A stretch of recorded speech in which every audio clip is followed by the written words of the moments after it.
2025년 6월 6일 금요일입니다. 역대상 9장 1절에서 34절 말씀으로 매일성경 말씀 묵상 나누겠습니다. 이와 같이 온 이스라엘이 족보에 오르고 이스라엘 열왕기에 기록되었다. 유다는 배신하였으므로 바빌론으로 사로잡혀 갔는데 맨 처음으로 자기들의 성읍 소유지에 돌아와서 살림을 시작한 사람들은 이스라엘 사람과 제사장과 레위 사람과 성전 막일꾼들이다. 유다 자손, 베냐민 자손, 그리고 에브라임과 므낫세 자손 가운데서 예루살렘에 자리 잡은 사람은 다음과 같다. 유다의 아들 베레스 자손 가운데서는 우대가 살았는데 그는 암미후스의 아들이요 오므리의 손자요 이므리의 증손이요 바니의 현손이다. 실로 사람 가운데서는 맏아들 아사야와 그 아들들이 살았다. 세라의 자손 가운데서는 여우엘과 그의 친족 690명이 살았다. 베냐민 자손 가운데서는 살루가 살았는데 그는 무슬람의 아들이요 호다위아의 손자요 하스누아의 증손이다. 그리고 여로함의 아들인 이브느야와 미그리의 손자요 우시의 아들인 엘라와 이브니야의 증손이요 르우엘의 손자요 스바디아의 아들인 무술람이 살았다.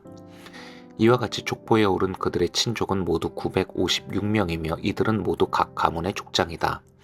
제사장 가운데서는 여다야와 여호야립과 야긴과 아사랴가 살았는데 아사랴는 힐기야의 아들이요 무술람의 손자요 사독의 증손이요 무라요의 현손이요 하나님의 성전 관리를 책임진 아히두베 5대 손이다. 또 아다야도 살았는데 그는 여로함의 아들이요 바스훌의 손자요 말기야의 증손이다. 그리고 마아세도 살았는데 그는 아디엘의 아들이요 야세라의 손자요 무술람의 증손이요 무실레밋의 현손이요 임멜의 5대 손이다. 또 그들의 친족이 있는데 이들은 각 가문의 족장들이며 하나님의 성전을 돌보는 일에 유능한 사람들로서 그 수는 1760명이다. 레위 사람들 가운데서는 무라리 자손인 스마야가 살았는데 그는 핫숲의 아들이요 아스리감의 손자요 하사바의 증손이다. 또 박박갈과 헤레스와 갈락과 마따니아가 살았는데 마따니아는 미가의 아들이요 시그리의 손자요 아삽의 증손이다. 또 오바댜가 살았는데 그는 스마야의 아들이요 갈랄의 손자요 여두둔의 증손이다. 그리고 베리기아도 살았는데 그는 아사의 아들이요 누도바 사람들의 마을에 살던 엘가나의 손자이다. 문지기는 살룸과 악굽과 달몬과 아히만과 그들의 친족들인데 살룸이 그 우두머리이다. 살룸은 이때까지 동쪽에 있는 왕의 문의 문지기로 있다. 이들이 레위 자손의 진영에 속한 문지기이다. 고라의 증손이요 에비아삽의 손자요 고레의 아들인 살룸과 그의 가문에 속한 그의 친족들 즉 고라 족속은 성막 문을 지키는 임무를 맡았다. 그들의 조상도 주님의 성막 문을 지키는 사람이었다. 예전에는 엘르아살의 아들 비느하스가 그들의 책임자였는데 주님께서 그와 함께 하셨다. 무셀레미아의 아들 스가랴는 회막문의 문지기이다. 문지기로 뽑힌 사람은 모두 212명이며 마을별로 족보에 기록되었다. 다윗과 사무엘 선견자가 그들을 신실히 여겨 이 모든 일을 맡겼다. 그들과 그 자손이 주님의 성전 문, 곧 성막 문을 지키는 일을 맡았는데 이 문지기들은 동서남북 사방에 배치되었다. 마을에 사는 그들의 친족들은 번갈아 와서 일회씩 그들을 도왔다. 레위 사람인 4명의 책임자들은 신실하여서 하나님 성전의 방과 창고들을 맡았다. 그들은 성전을 지키며 아침마다 문을 여는 일을 맡았으므로 하나님의 성전 주위에 머무르며 밤을 지냈다. 그들 가운데 몇 사람은 성전에서 사용하는 기구를 맡았으므로 그것들을 세어서 들여오고 세어서 내주었다. 또 그들 가운데 몇 사람은 성전의 모든 기구와 그 밖의 기구들 그리고 고운 밀가루와 포도주와 기름과 유향과 향품을 맡았다. 제사장 자손 가운데서 몇 사람은 향료를 배합하여 향수를 만들었다. 레위 사람 마띠디아는 고라 자손 살룸의 맏아들로서 구워서 바치는 제물을 준비하는 일을 맡았다. 고앗 자손 가운데서 그들의 친족 몇 사람은 안식일마다 차리는 빵을 준비하는 일을 맡았다. 또 찬양을 맡은 사람도 있었다. 이들은 레위 지파의 족장들로서 성전의 부속 건물에 살면서 밤낮으로 자기들의 일만 해야 하였으므로 다른 일은 하지 않았다. 이들이 족보에 오른 레위 사람 족장들이다. 이 족장들은 예루살렘에서 살았다. 이제 역대상의 본문, 이 족보에 대한 이 본문이 거의 끝나가고 있는 중입니다. 이 족보를 묵상하느라 여러분 모두 수고가 많으십니다. 앞서 1에서 8장까지의 족보는 이스라엘의 역사와 관련해서 그래도 아는 이름들이 종종 나와서 반가웠었지요. 그런데 오늘 저희가 읽은 이 9장은 포로 귀환 이후 예루살렘에 정착한 사람들, 특히 레위인들과 제사장들 중심의 족보라서 생소한 이름들이 많습니다. 그래서 읽기가 쉽지 않네요. 저도 정신 차리고 집중해서 읽는데 그래도 이 혀가 꼬이고 막 그랬습니다.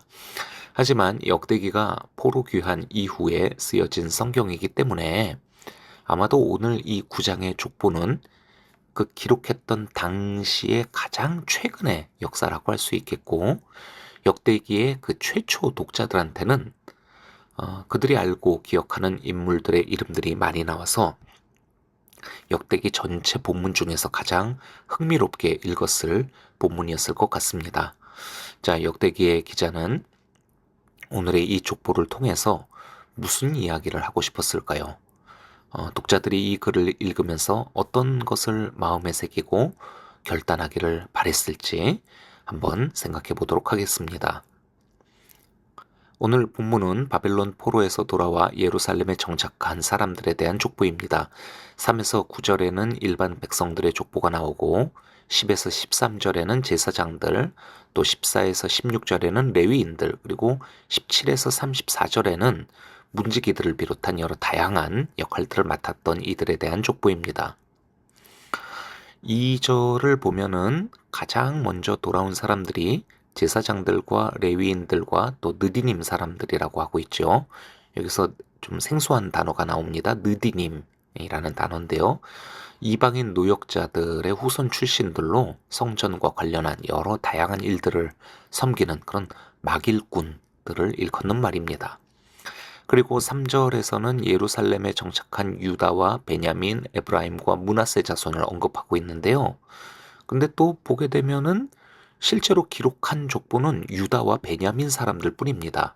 그러면 이제 한 가지 궁금하지요.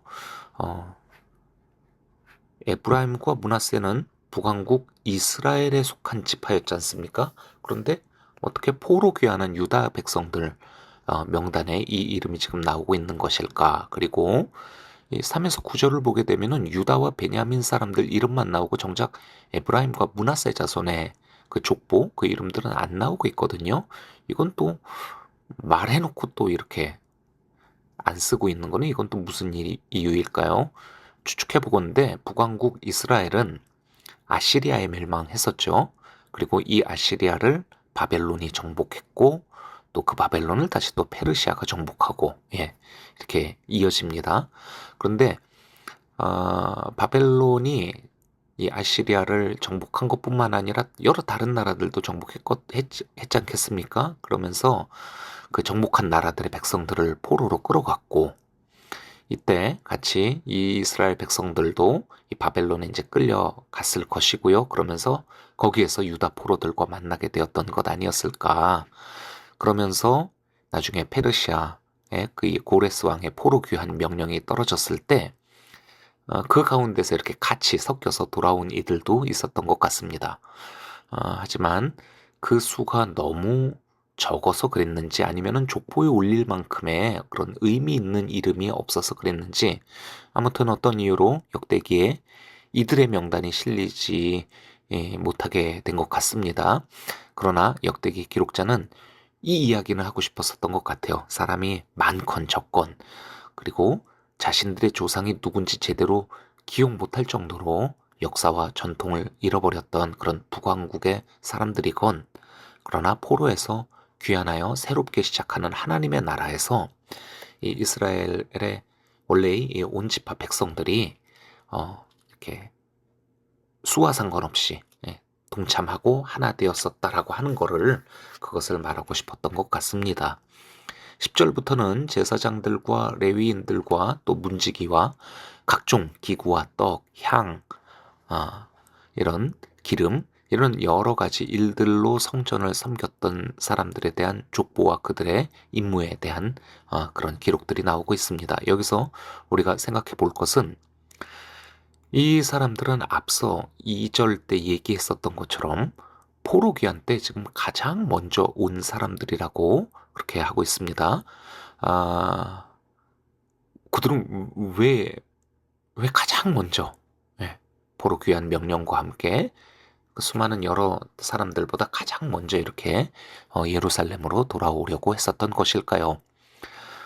그들이 페르시아에서 살고 있었던 시점에서 예루살렘은 성과 궁이 완전히 불타 없어졌고 무너진 황폐한 곳이었죠.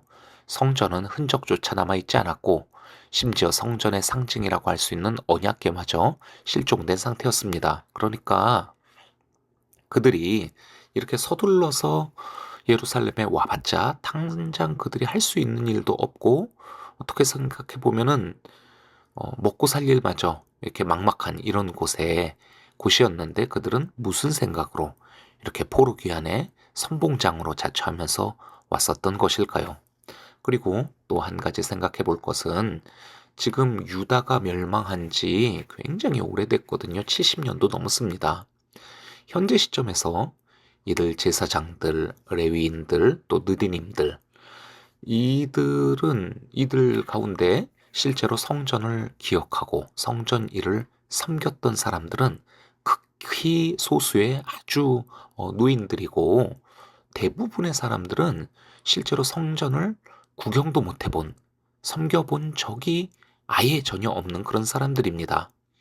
대부분의 사람들이 바벨론이나 페르시아에서 태어나 살아왔고 그동안 그들의 노예로 또는 거기에서 뭐 세월이 흘러서 또 자유인이 됐을지 모르겠는데 그저 어쨌든 먹고 살기 위해서 여러 직업으로 일해왔던 그런 사람들이었을 텐데 과연 이들이 이제 이 예루살렘으로 돌아와서 남은 평생을 뭐 큰 부귀 영화 보는 거 아니거든요. 제사 업무라든지 찬양을 한다든지 또 그래요. 차라리 뭐 제사장이나 뭐 이런 사람들은 또 그럴지 모르겠지만 성전에 온갖 잡다하고 허드렛 일 이런 것들을 이들이 과연 어, 하고 싶었을까? 잘 할 수 있었을까? 이런 궁금함이 듭니다. 그런데 역대기 기록자는 이들이 정말로 그 일을 감당하기 위해서 실제로 이곳에 왔다고 그들의 이름들을 적고 있습니다. 생각해보면 이거 정말 대단한 거 아닙니까? 이들은 그 오랜 세월 나라와 성전이 사라지고 아마도 또 대부분의 성경 두루마리들도 모두 잃어버려서 그 채로 빈손으로 그렇게 포로로 끌려왔을 텐데 그러나 암기했던 토라와 다른 성경의 말씀들을 바탕으로 자녀들과 자손들에게 그 말씀을 들려주며 그들의 신앙을 전수해 왔던 것입니다. 언젠가 그 하나님께서 약속해 주신 대로 이루어 주실 것을 소망하면서 마침내 그들이 돌아가게 될 그날 성전이 회복되고 그리고 메시아가 오심으로 하나님의 나라가 회복되며 결국 온 세계가 구원을 받게 되는 그 일들 이것을 기대하면서 그렇게 온 것이지요. 살았던 것이죠. 각 집안을 따라 그 자신들이 맡았던 일들, 제사의 일, 찬양의 일, 성전의 일, 거기에는 또 그 성전의 일에는 문지기나 기구를 만드는 온갖 다양한 일들, 그런 일들이 얼마나 중요한 것이었는지, 그리고 가치 있는 일이었는지, 그리고 그 일들을 통하여서 성전이 어떻게 회복되어질지 이런 것들을 자녀들에게 이야기하고 그 마음을 그 가치를 전수하고 그래서 다시 그 자녀들이 또 자기의 자녀들에게 그 이야기들을 또 전해주고 그래서 이들이 그 일들을 아주 오래전 조상들의 일로 생각하지 않고 자기들의 일로 이렇게 받아들이게 되었다라는 거, 이거 정말 참 놀라운 일입니다. 하나님께서 자신들을 포로에서 자유케 해서 고국으로 돌아오게 해주실 것이라고 했던 그 약속을 그들은 그때 우리 민족, 우리 집안에 맡겨주신 일들을 감당하겠노라라고 하는 그 약속으로 화답했었던 그것들을 기억하고 계속 이어져 왔었던 것이죠. 오늘 우리가 읽은 이 역대상 9장의 족보는 어쩌면 전체 역대기에서 가장 중요한 그런 본문이었는지도 모르겠습니다. 역대상에서 가장 중요한 내용이 뭡니까? 다윗이 성전을 준비하고 하나님께서 성전 언약을 하시는 그 내용이지요. 역대기 자체가 포로 귀환 이후 우리 하나님의 나라 백성들이 어떻게 살아야 할까? 무엇을 우리가 해야 할까? 이 질문에 대한 대답이 바로 그 내용인데, 바로 그 일을 위해서 70년간 그 성전 언약을 믿으면서 그들의 신앙과 비전을 전수해온, 그리고 때가 오니까 곧바로 이 가장 상봉에 서서 예루살렘으로 귀환했던 이들 제사장과 레위인들, 그리고 성전 종사자들, 이들이 얼마나 참 귀한 사람들이었는지를 역대기가 지금 이렇게 기록해주고 있는 것입니다.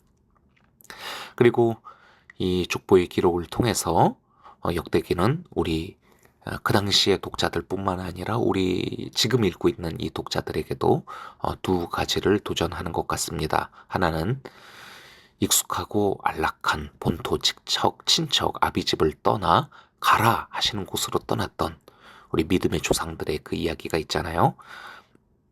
그들과 같이 하나님 나라의 회복을 위해 가장 먼저 꿰어져야 할 그 첫 단추, 하나님과의 관계의 회복, 이것이 이제 그 당시에 있어서는 성전의 회복이었었고요.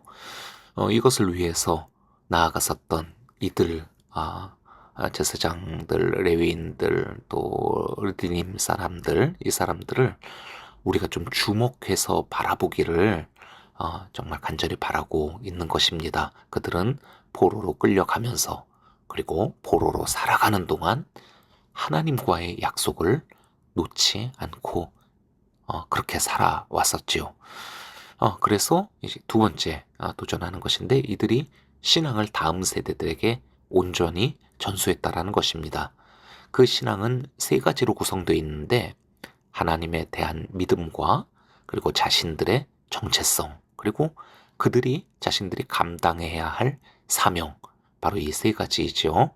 그냥 우리가 믿음을 전수한다라고 했었을 때 성경에 이런 기록이 있었다, 하나님 좋으신 분이시다, 뭐 이렇게 얘기하고 그것을 이렇게 알게 하고 기억해 하는 것, 이것뿐만이 아니라는 것입니다. 그래서 우리는 누구이고, 그리고 어떻게 살아야 할까, 무엇을 하며 살아야 할까, 이것까지 그들의 마음에 심겨주는 것이 바로 이것이 신앙의 전수라는 것이죠.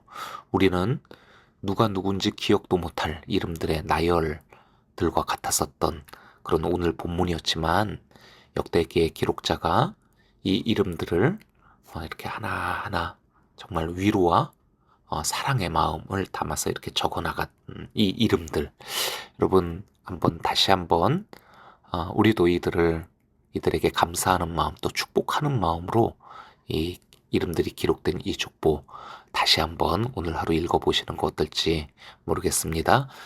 기도하고 마칩니다. 하나님 아버지,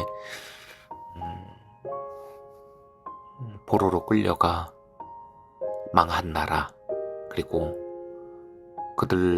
그들이 믿었던 신보다 더 위대하고 더 능력 있을 것 같은 그런 거대한 신전에 그런 이방 신들을 바라보면서도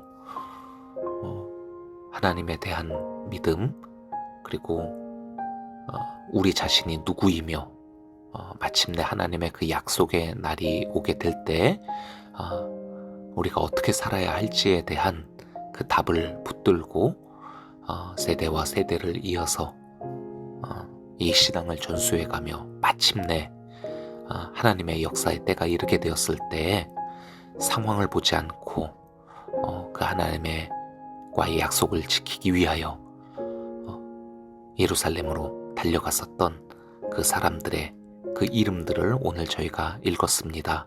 그리고 저희 또한 돌아보기를 원합니다.